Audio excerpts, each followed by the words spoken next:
જય સ્વામિનારાયણ વિદ્યાર્થી મિત્રો, સ્વામિનારાયણ ગુરુકુળ રાજકોટ સંસ્થાન આયોજિત SJS ઓનલાઈન ગુરુકુલમાં હું કિશોર ફુલતરી આપ સૌ વિદ્યાર્થીઓનું હાર્દિક સ્વાગત કરું છું. વિદ્યાર્થીઓ, આજે આપણે ધોરણ 10 ગણિતની અંદર ચેપ્ટર નંબર 6 ત્રિકોણ એની વાત કરવી છે. એમાંય ખાસ કરીને આજે મારે સમરૂપતાની વ્યાખ્યા અને સમરૂપતાની જે વાત છે એ ખાસ તમને કરવાની છે. મિત્રો, આપણે ધોરણ 9ની અંદર એકરૂપતા વિશે ભણી ગયા. આજે ધોરણ 10ની અંદર આપણે સમરૂપતા વિશે અભ્યાસ કરવો છે. એકરૂપતાને પણ આપણે અહીંયા સાથે સાથે યાદ કરી લેશું અને સમરૂપતા છે એ નવો જે ટોપિક છે આપણે શીખવાનો છે. એકરૂપતા 9મા ધોરણમાં શીખી ગયા એ પ્રમાણે એકરૂપ આકૃતિઓ કોને કહેવાય? તો સૌ પ્રથમ એકરૂપ આકૃતિઓ એટલે જે આકૃતિઓના આકાર અને કદ બંને સરખા હોય તો એવી આકૃતિઓને આપણે એકરૂપ આકૃતિઓ કહીએ છીએ. એટલે જેમના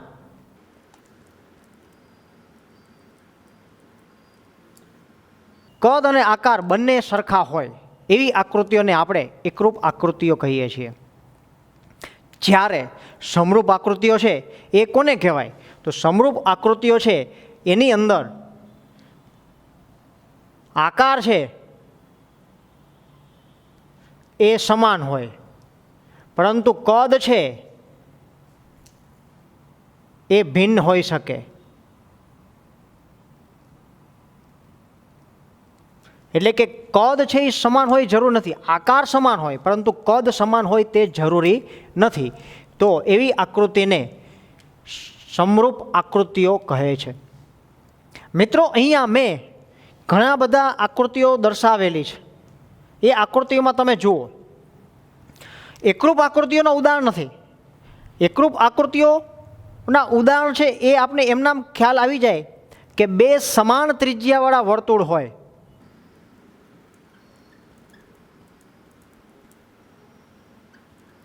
એ હંમેશા એકરૂપ હોય.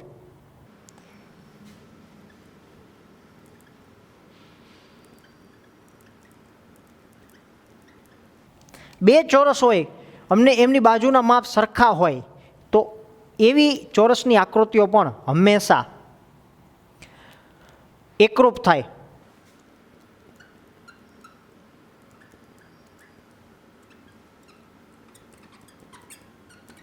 સમાન બાજુવાળા સમબાજુ ત્રિકોણ હંમેશા એકરૂપ થાય. જ્યારે સમરૂપ આકૃતિઓ છે અહીં મેં દર્શાવેલી છે, બે વર્તુળ છે, કોઈ પણ ભિન્ન ત્રિજ્યાના હોય તો એ હંમેશા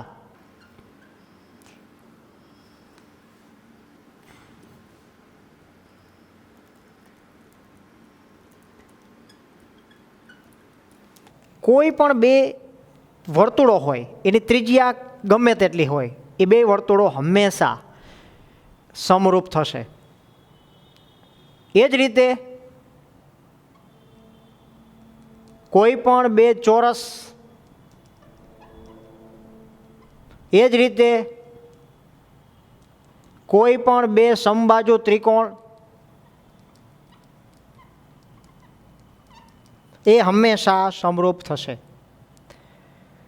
અહીંયા જે આપણે ખાલી આકૃતિ કેવી છે એની ઉપરથી વાત કરી કે એકરૂપ આકૃતિ જેમાં કદ અને આકાર બંને સરખા હોય, સમરૂપ આકૃતિ એના આકાર સરખા હશે પરંતુ કદ ભિન્ન હોઈ શકે. તો અહીંયા તમે જુઓ, અહીંયા બે છે એના કદ ભિન્ન છે પરંતુ આકાર છે બે આકાર વર્તુળાકાર છે, એટલે આ આકૃતિઓ છે એ સમરૂપ આકૃતિ થશે. અહીંયા બે ચોરસ છે, બેના કદ ભિન્ન છે. દાખલા તરીકે હું આને 4 સેન્ટીમીટર લઈ લઉં છું એટલે બધી બાજુઓ 4 4 થશે, ચોરસ છે એટલે. આ 2 સેન્ટીમીટર લઈ લઉં છું એટલે બધી બાજુ 2 સેન્ટીમીટર થશે.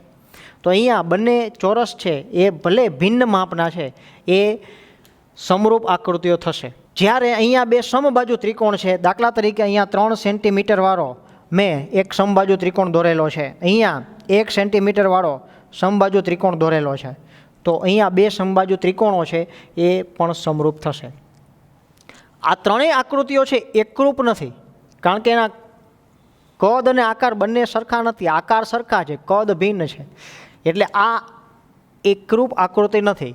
જ્યારે આ બધી આકૃતિઓ છે એ સમરૂપ આકૃતિઓ છે. બે વર્તુળ હંમેશા સમરૂપ હોય, બે ચોરસ હંમેશા સમરૂપ હોય, બે સમબાજુ ત્રિકોણ હંમેશા સમરૂપ હોય. હવે આપણે એકરૂપતા અને સમરૂપતાની લીગલ વ્યાખ્યાની વાત કરવાની છે કે વ્યાખ્યા શું થાય. એકરૂપતા કોને કહેવાય? તો સૌ પ્રથમ આપણે એકરૂપતાની વાત કરીએ છીએ. એકરૂપતા કોને કહેવાય? તો આપણે ત્રિકોણના સંદર્ભમાં જ વાત કરવી છે, બરાબર? ત્રિકોણના સંદર્ભમાં તો જો બે ત્રિકોણમાં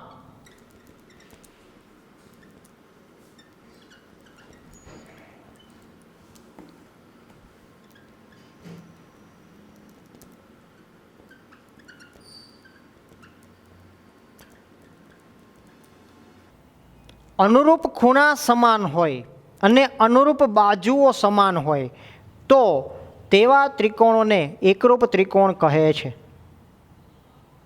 જ્યારે સમરૂપતાની વ્યાખ્યાની અંદર સમરૂપ ત્રિકોણ કોને કહેવાય? જો બે ત્રિકોણમાં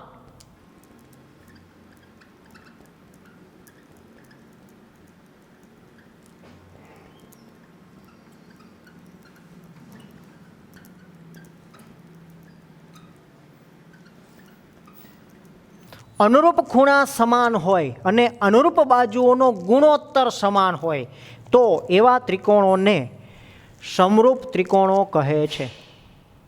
એટલે બરાબર વ્યાખ્યામાં તમે ભેદ સમજો. પહેલી શરત બેયમાં કોમન છે, ખૂણા સમાન તો હોવા જોઈએ. બીજી શરતમાં ભેદ છે, અહીંયા બાજુ સમાન હોવી જોઈએ, અહીંયા બાજુનો ગુણોત્તર સમાન હોવો જોઈએ. બાજુઓનો ગુણોત્તર સમાન હોય અને ખૂણા સમાન હોય તો ત્રિકોણ છે એ સમરૂપ ત્રિકોણ થશે. જ્યારે અનુરૂપ ખૂણા સમાન હોય અને અનુરૂપ બાજુઓ સમાન હોય, અને ટૂંકમાં બે વ્યાખ્યાને મારે ભેગું બોલવું હોય તેમ બોલી શકાય કે જો બે ત્રિકોણના અનુરૂપ અંગો સમાન હોય તો બે ત્રિકોણ એકરૂપ થાય. જ્યારે અહીંયા મારે બોલવું પડે ખૂણા સમાન અને બાજુઓનો ગુણોત્તર સમાન, તો એવા ત્રિકોણ છે એ સમરૂપ ત્રિકોણ કહેવાય. અહીંયા હવે હું સંકેત લખું છું બેયનો. સંકેતની અંદર બે ત્રિકોણ માની લ્યો કે ABC અને PQR છે, એને મારે એકરૂપ લખવા હોય તો આમ લખી શકાય: ત્રિકોણ ABC એકરૂપ ત્રિકોણ PQR. નવમા ધોરણમાં સંકેત શીખી ગયા છીએ. જ્યારે હવે જે સંકેત આપણે શીખવાનો છે સમરૂપ ત્રિકોણનો, તો અહીંયા સંકેત શું થશે? ત્રિકોણ ABC સમરૂપ ત્રિકોણ PQR. મિત્રો, આ સંકેત એકરૂપતાનો છે, અહીંયા આ સમરૂપ ત્રિકોણનો સંકેત છે. ત્યારબાદ હું ગાણિતિક વ્યાખ્યાની થોડીક વાત કરી દઉં છું.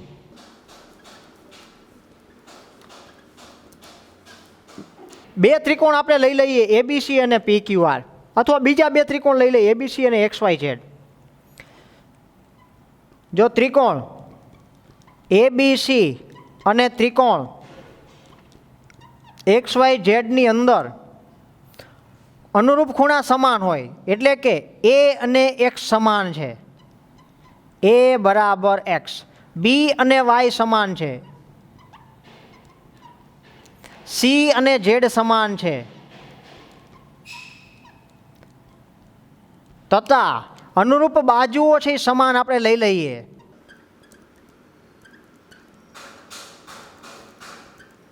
તો આ બંને ત્રિકોણો ABC અને XYZ કેવા થશે? એકરૂપ. એટલે કે અહીંયા જે વ્યાખ્યા છે એ ભાષાની બદલે ગાણિતિક ભાષામાં લખેલી છે કે અનુરૂપ ખૂણા સમાન હોય, અનુરૂપ બાજુઓ સમાન હોય તો તેવા બે ત્રિકોણ છે એકરૂપ થાય. અહીંયા ગાણિતિક ભાષામાં હું લખું છું: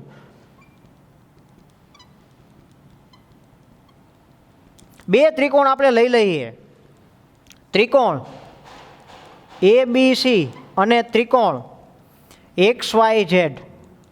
એની અંદર હું પહેલી શરતનું પાલન કરાવું છું, એ અનુરૂપ ખૂણા સમાન હોય, એટલે A બરાબર X, B બરાબર Y, C બરાબર Z.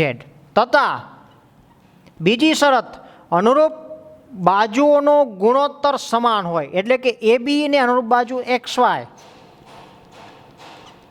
એનો ગુણોત્તર, પછી BC ને અનુરૂપ બાજુ YZ, પછી AC ને અનુરૂપ બાજુ XZ. આ ગુણોત્તર છે એ સમાન હોય તો ત્રિકોણ ABC અને XYZ છે એ સમરૂપ થાય. આ એની નિશાની, સમરૂપ ત્રિકોણની નિશાની, સંકેત છે. તો અહીંયા ગાણિતિક વ્યાખ્યા લખેલી છે. ફરી એકવાર, ખૂણા સમાન હોય, બાજુઓનો ગુણોત્તર સમાન હોય તો સમરૂપ ત્રિકોણ, ખૂણા સમાન બાજુ સમાન તો એકરૂપ ત્રિકોણ. સાવ સહેલી વાત છે. બેમાં ભેદ ક્યાં છે એ સમજી લેજો. બાજુઓનો ગુણોત્તર સમાન હોય એને બાજુઓ સમપ્રમાણમાં છે એમ પણ બોલી શકાય. બાજુઓ સમપ્રમાણમાં છે મતલબ કે બાજુઓનો ગુણોત્તર સમાન છે. તો ગાણિતિક વ્યાખ્યા છે એની ઉપરથી આપને ABC અને XYZ ક્યારે એકરૂપ થાય, ક્યારે સમરૂપ થાય એની સમજ પડે છે. હવે મિત્રો, એકરૂપ આકૃતિઓ છે એ હંમેશા સમરૂપ આકૃતિઓ થશે. એટલે કે એકરૂપતા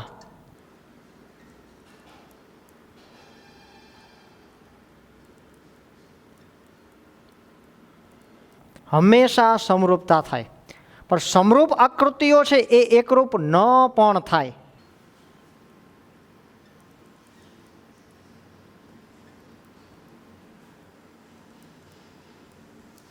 એટલે કે સમરૂપ આકૃતિઓ છે હંમેશા એકરૂપ આકૃતિઓ હોય તે જરૂરી નથી. મિત્રો, એકરૂપ આકૃતિઓ છે ને એકબીજા ઉપર બંધ બેસતી આવતી હોય છે. આપણે શરૂઆતમાં જ વાત કરી, કદ અને આકાર સરખા હોય તો એકબીજા ઉપર બંધ બેસે, તો એવી આકૃતિઓ છે એકરૂપ આકૃતિઓ કહેવાય. તો એકરૂપ આકૃતિઓ છે એકબીજા ઉપર બંધ બેસતી આવતી હોય છે. જ્યારે સમરૂપ આકૃતિઓ છે એ એકબીજા ઉપર બંધ બેસતી આવતી હોય તો વાંધો નથી, પણ ન પણ હોઈ શકે. આ સમરૂપતા છે એકરૂપતા ન પણ હોય તો એ એકબીજા ઉપર બંધ બેસે નહીં. અહીંયા વાત કરીએ આપણે ચોરસ અને લંબચોરસ. ચોરસ અને લંબચોરસ છે એ સમરૂપ ન થાય. તમે વ્યાખ્યા લગાડવાનો પ્રયત્ન કરો. એક ચોરસ છે અને એક લંબચોરસ છે, તો બંનેના ખૂણા પહેલાં જુઓ.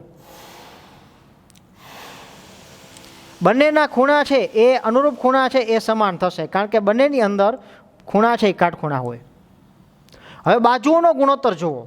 અહીંયા બાજુઓનો ગુણોત્તર માની લ્યો કે આ 2 છે, અહીંયા આ 2, આ 3, 2, આ 3. તો અહીંયા જે લંબચોરસની અને ચોરસની બાજુનો ગુણોત્તર છે, બધી બાજુનો ગુણોત્તર સમાન નહીં થાય. 2/2 એટલે 1, 2/3 એટલે 0.66. તો બાજુઓનો ગુણોત્તર સમાન નથી, એટલે માટે ચોરસ અને લંબચોરસ છે એ સમરૂપ નહીં થાય. ચોરસ અને સમબાજુ ચતુષ્કોણ, ચોરસ અને સમબાજુ ચતુષ્કોણ. તો એક સમબાજુ ચતુષ્કોણ અહીંયા લઈ લઉં છું. અહીંયા માની લો કે બાજુના માપ 2 છે. આ સમબાજુ ચતુષ્કોણમાં બાજુઓ હવે સમાન છે, પરંતુ ખૂણાઓ છે એ સમાન નથી. એટલે કહી શકાય કે અહીંયા આ વખતે બીજી શરતનું પાલન થાય છે, પણ પહેલી શરતનું પાલન થતું નથી. માટે અહીંયા ચોરસ અને સમબાજુ ચતુષ્કોણ છે એ સમરૂપ નહીં થાય. જ્યારે એકરૂપ આકૃતિઓ છે એકબીજા ઉપર બંધ બેસતી આવતી હોય છે. અહીંયા આકૃતિઓ દર્શાવેલી છે, 2 ત્રિજ્યાવાળું એક વર્તુળ, 2 ત્રિજ્યાવાળું એક વર્તુળ. આ બંને એકબીજાને બરાબર ઢાંકે. 5 રૂપિયાના 2 સરખી સાઈઝના સિક્કા હોય તો બરાબર એકબીજા ઉપર બંધ બેસતા આવે. અહીંયા આ વર્તુળ 1 ત્રિજ્યાવાળું અને 2 ત્રિજ્યાવાળું એ એકરૂપ નથી, એ સમરૂપ છે. તમે બરાબર હવે ગોતવાનું છે આકૃતિની અંદર કયા સમરૂપ છે, કયા એકરૂપ છે. તો અહીંયા જો આ ચોરસ સમરૂપ થશે, પણ એકરૂપ નહીં થાય. પણ આ 2 ચોરસની વાત જોવો જોઈએ.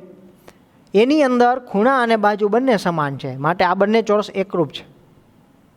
અહીંયા ત્રિકોણ જુઓ, કયા ત્રિકોણ છે એકરૂપ છે, સમરૂપ છે, ગોતો. આ સમબાજુ ત્રિકોણ, આ સમબાજુ ત્રિકોણ, આ સમબાજુ ત્રિકોણ. 2 સમબાજુ ત્રિકોણ હંમેશા સમરૂપ તો હોય જ. એટલે આમાંથી કોઈ પણ 2 તમે લઈ લો એ સમરૂપ થશે. પણ કયા એકરૂપ થશે? આ બંને જુઓ જોઈએ, એકરૂપ થશે નહીં થાય, કારણ કે બાજુઓના માપ છે એ અલગ છે. આ બંને એકરૂપ થશે નહીં થાય. પહેલું અને છેલ્લો ત્રિકોણ એકરૂપ થશે નહીં થાય. તો અહીંયા એક કઈ ત્રિકોણ એવા નહીં આવે એકે ત્રિકોણની જોડ એવી નહીં આવે કે એકબીજા ઉપર બંધ બેસતા હોય. તો અહીંયા સાદી જે વસ્તુની મારે વાત કરવી છે સમજની, કે એકરૂપ આકૃતિઓ છે ને એકબીજા ઉપર બંધ બેસતી હોય.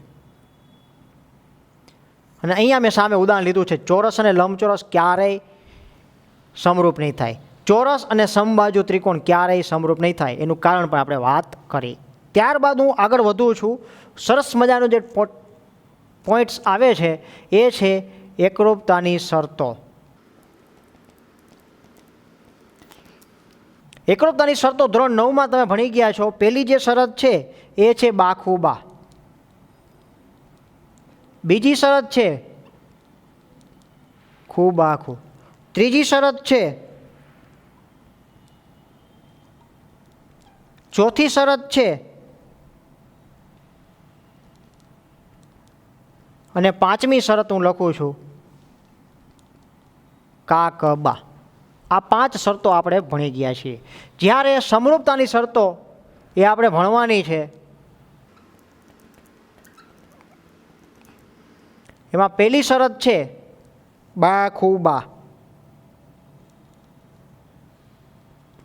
બીજી શરત છે ખૂ ખૂ ખૂ. ત્રીજી શરત છે ખૂ ખૂ. અને ચોથી શરત છે બા બા બા. આ 4 શરતો. મિત્રો, શરતો શું છે એની આપણે થોડીક વાત કરી દઈએ કે આ એકરૂપતાની શરતો સમરૂપતાની શરતો શું છે. 2 ત્રિકોણને મારે એકરૂપ બતાવવા હોય તો 6 અંગો સમાન બતાવવા પડે, 3 ખૂણા 3 બાજુ. પણ જો 6 અંગો ન સમાન બતાવવા હોય તો અમુક ચોક્કસ અંગો તમે જો સમાન બતાવી દો તો પણ ત્રિકોણ છે એકરૂપ થઈ જાય. એવા ચોક્કસ અંગો કયા કયા? તો બાખુબા શરત પ્રમાણે 2 બાજુ અને અંતર્ગત ખૂણો, એક ત્રિકોણની 2 બાજુ અને અંતર્ગત ખૂણો બીજા ત્રિકોણની 2 બાજુ અને અંતર્ગત ખૂણા સાથે એક સમાન હોય તો આપણે કહી શકીએ એકરૂપતા છે. 3 જ અંગો મેં ચેક કર્યા. તો શરતોની મદદથી આપણે ઓછા અંગો સમાન છે કે નહીં એ ચેક કરી અને આપણે એકરૂપતા સાબિત કરી શકીએ. સમરૂપતાની શરતો એ જ રીતે છે. એમાં પણ 6 અંગો ચેક કરવા પડે. કયા 6 અંગો? 3 ખૂણા સમાન છે કે નહીં ચેક કરવા પડે, અને 3 બાજુઓનો ગુણોત્તર, અનુરૂપ બાજુનો ગુણોત્તર સમાન છે કે નહીં એ ચેક કરવો પડે. એ 6 વસ્તુ ચેક ન કરવી હોય તો આટલી જ વસ્તુ જો ચેક કરી લેવામાં આવે તો પણ ત્રિકોણ છે સમરૂપ થઈ જાય.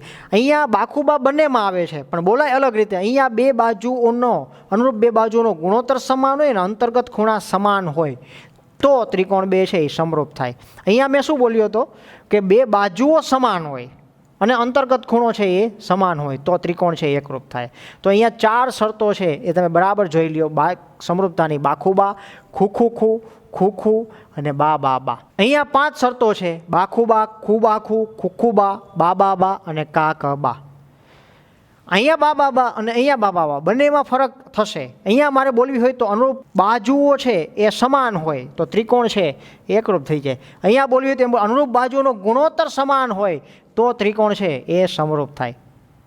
તો બેયમાં ભલે શરત એક જ પ્રકારની હોય, નામ એક જ પ્રકારના હોય, પરંતુ બોલાય છે એને ભિન્ન રીતે. તો આમ મિત્રો, મારે અહીંયા એકરૂપતા અને સમરૂપતાની જે તમામ વાત કરવાની હતી એ થઈ ગઈ છે. હવે એક છેલ્લી જે વાત છે એ સામાન્ય વાત છે એ હું તમને કરી દઉં છું. આપણે કોઈ એક કાગળ છે અથવા કોઈ એક આકૃતિ છે એની તમે ઝેરોક્સ ફોટોકોપી લો, ઝેરોક્સ કરાવો તો એ હંમેશા કેવા હશે? એકરૂપ. ઘણી વખત મિત્ર આપણે શું કરીએ છીએ કે ફોટોકોપી જે કરાવતા હોય ને ત્યારે ઝેરોક્સવાળાને એમ કહીએ કે ભાઈ આ ફોટોકોપી છે એ થોડીક નાની કરી નાખજે, અથવા આપણે એમ કહીને ઝૂમ કરીને મારે જોઈએ છે. આપણે આધાર કાર્ડની ઝેરોક્સ કરાવીએ ત્યારે શું કરીએ કે ભાઈ આને થોડીક ઝૂમ કરજે એટલે થોડુંક કંઈક ચહેરો દેખાય, એડ્રેસ દેખાય, અને મારો ફોટો છે એ ખબર પડે, એને ઝૂમ કરવાનું કહીએ. તો જે મૂળ કોપી અને જે ઝૂમ કરેલી કોપી છે એ સમરૂપ આકૃતિ થાય. તો અહીંયા આપણે એવું લખી શકીએ: એક આકૃતિની માઇક્રો ઝેરોક્સ કે ઝૂમ કરેલી ફોટોકોપી એ સમરૂપ આકૃતિઓ થાય. આ એક સામાન્ય ઉદાહરણ છે જેથી કરીને તમને સમજાય. અને એવી ને એવી ઓરિજિનલ ઝેરોક્સ, આમ ઝેરોક્સ કેવી ઓરિજિનલ જેવી છે એવી જ ઝેરોક્સ કરવાની, તો એને કહેવાય એકરૂપતા. હવે આપણે જે વાત કરવી છે પરંપરિતતાનો સિદ્ધાંત. પરંપરિતતા એટલે શું? તો મિત્રો માની લ્યો કે ત્રિકોણ ABC અને ત્રિકોણ PQR આ એકરૂપ છે. હવે ત્રિકોણ PQR અને ત્રિકોણ XYZ આ એકરૂપ છે. તો આપણે શું કહી શકીએ? ABC PQR સાથે એકરૂપ છે, PQR XYZ સાથે એકરૂપ છે. તો ABC અને XYZ વચ્ચે કંઈ સંબંધ હશે? તો આપણે કહી શકીએ કે હા, તો આ બંને ત્રિકોણ ABC અને XY પણ એકરૂપ થશે.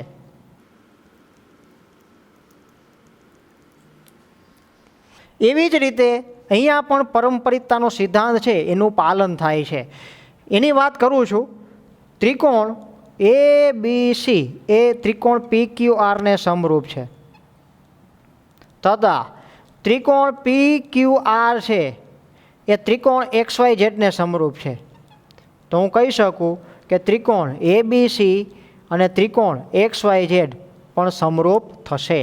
એટલે આ જે વાત છે એ આવી વાત છે પરંપરિતતાનો સિદ્ધાંત, કે A છે એ B સાથે સમાન છે, B છે એ C સાથે સમાન છે.